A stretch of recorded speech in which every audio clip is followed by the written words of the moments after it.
बिस्मिल्लाहिर्रहमानिर्रहीम। अस्सलाम वालेकुम नाज़रीन, मैं तो मेज़बान असगर गुजर। तुसीं वेख रहे गुजर TV अर्फ वाला। हर रोज़ बेहतरीन ते आला क्वालिटी के जानवर लैके दोस्तों ही चल रही था। अज माशाल्लाह बहुत ही खूबसूरत एक वैड़ की वीडियो ले दूसरे सूए की गारंटी है। थन दोस्ता वेखना वा मझा आना फुल मोटा अबरख रंग का डब्बा। गां सूण दे हल्दी 5-7 दिन लैंदी है, लेकिन गां की बरीकी या खूबसूरती चोलस्तानी तो वलैती का क्रॉस जैनमन कोनी है कि दोस्त मोनी भी आते। गां कद बड़ा वड्डा, छोटे कद च नहीं, वड्डे कद च ते चोण ते शराफत घर की गां, किसी फार्म की नहीं गी। बिल्कुल साइलेज पट्ठे जी चीज़ दोस्त मर्जी पाने तो इंशाल्लाह उस ये खाएगी। तो फिर ये थणा च वाधा घटा हो, कोई चिट्टा फुहारा गंढ मरोड़ी हो, अगर कोई दोस्त बयाना करके दुध की गारंटी जी मालकां देती है उन्नी चल जाना चाहे, बयाना कर दे 40-50 जिदन गां सूई दूसरा तीसरा चौथा दिन हो जाए आके चो के तसलियाँ करे। गां मैले तो साफ हुई, मालका ने कहा साड़ी गां 25 किलो 26 किलो दुध आराम ना करती रही।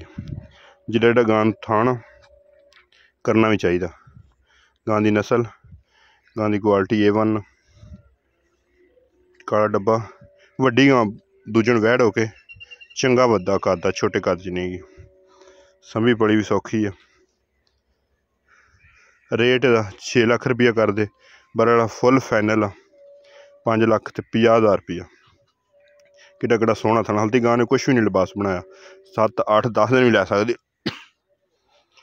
लेकिन हर तरह की गां ने पुड़े नहीं नवाए, थाना पूरा जोश नहीं किया, लेकिन गां की हर तरह की तसली गारंटी है। जिदन गां चौथा पंजों ऐ देख दोस्त बिल्कुल ही 4-5 महीने छड्डी हो जाते, फिर गांव आस्ता आस्ता ये पिछले अल्लाह के हुक्म ना तसली गारंटी हर तरह की। 5.5 लाख रुपया फाइनल जी डिमांड आ। अगर किसी भरा पसंद आती रबता कर लेना। रबता नंबर 0300 567 3053। यही WhatsApp पर एक नंबर। लोकेशन तहसील अर्फ वाला, जिला पाकपतन शरीफ। अगर कोई दोस्त मौके पर आके मकान फाइनल करना चाहता, मौके पर आ जाए। रेट को बहुत लम्बा चौड़ा या फर्क नहीं आया, लेकिन गां इंशाल्लाह प्योर आला क्वालिटी दी है। गावां दोस्त रोज़ ही वेखते हैं, लेकिन जो क्रॉस मझां वाला हिसाब है गां का।